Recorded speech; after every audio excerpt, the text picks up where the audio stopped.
प्रक्रियाएं तुम्हें होश में लाने के लिए ही बनी है, तुम्हें वर्तमान में लाने के लिए बनी है। अगर तुम किसी भी कम को पूरी उपस्थित के साथ पूरे एकाग्र भाव से अपने आप को पूरा इकट्ठा करके कर सकते हो तो तुम ध्यान में ही होते हो। लेकिन हमारा ध्यान इधर उधर भटक रहता है। अपना कम करते करते वर्तमान में रहने के लिए मैं तुम्हें एक छोटी सी विधि बताता हूं, जिसके जरिए तुम अपना कम भी कर सकते हो और ध्यान को भी समझ सकते हो।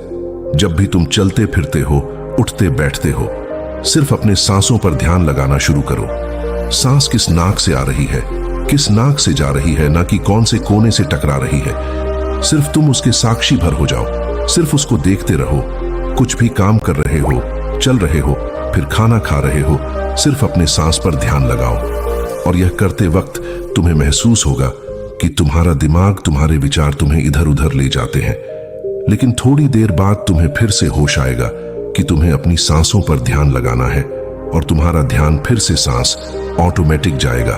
और धीरे धीरे जब तुम अपने विचारों को देखने लगोगे तो तुम पाओगे कि विचार विलीन होने लगे हैं। तुम्हारे अंदर बस एक खाली मैदान बचा हुआ है, सारे सवाल जवाब विलीन हो चुके हैं। इसके बाद बुद्ध ने कहा कि सांसें जो होती हैं वो वर्तमान में चलती है, ना ही वो भविष्य में चलती है, ना ही अतीत में चलती है।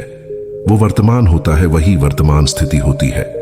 और जब तुम अपनी सांसों से जुड़ जाते हो तो तुम वर्तमान में ध्यान लगाना सीख जाते हो, क्योंकि सांसें जिन पर तुम ध्यान लगा रहे हो वो वर्तमान में चल रही होती है।